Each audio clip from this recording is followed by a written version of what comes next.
BNP ঘোষিত রাষ্ট্র সংস্কারের ৩১ দফা তৃণমূল পর্যায়ে মানুষের মাঝে পৌঁছে দিতে তারেক রহমানের নির্দেশে নোয়াখালীর কোম্পানীগঞ্জ উপজেলায় উঠান বৈঠক অনুষ্ঠিত হয়েছে। একই সাথে বিএনপির ভারপ্রাপ্ত চেয়ারম্যান তারেক রহমানের পক্ষে বিএনপির কেন্দ্রীয় নির্বাহী কমিটির পল্লী উন্নয়ন বিষয়ক সম্পাদক ও নোয়াখালী ৫ আসনে বিএনপির সাংগঠনিক সমন্বয়ক বজলুল করিম চৌধুরী আবেদ উপজেলার অসহায় শীতার্থ মানুষের মাঝে সপ্তাহব্যাপী শীতবস্ত্র হিসাবে কম্বল বিতরণ কর্মসূচি উদ্বোধন করেন।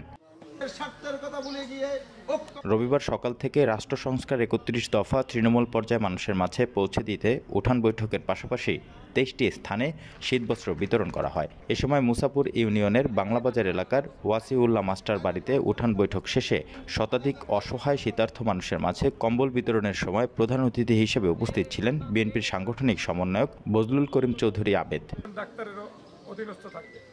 উঠান বৈঠকে বজলুল করিম চৌধুরী আবেদ বলেন, সাধারণ মানুষ ভোট দিয়ে জনপ্রতিনিধি নির্বাচন করে একটু শান্তিতে নিরাপদে থাকার জন্য। বিএনপি সে লক্ষ্যে কাজ করছে। বিএনপি রাষ্ট্র ঘোষিত সংস্কারের ৩১ দফার মাধ্যমে তারেক রহমানের নির্দেশনায় আমরা সে লক্ষ্যে কাজ করছি। জিয়াউর রহমান যেভাবে রাষ্ট্র সংস্কারের জন্য ১৯ দফা বাস্তবায়ন করে ও নিজে সাধারণ মানুষের সাথে থেকে রাষ্ট্র মেরামত করেছিলেন। আমাদের নেতা তারেক রহমান একটি কথা বারবার বলেছেন, আপনারা দেখেছেন যে ভাই, আমরা 18 বছর ক্ষমতার বাইরে, 15.5 বছর আমরা গণতন্ত্রের জন্য লড়াই করেছি। হাজার হাজার খুন গুম, লক্ষ লক্ষ মামলা, জেল জুলুম নির্যাতন স্বীকার করে আমরা কিন্তু এখনো ক্ষমতায় আসি নাই।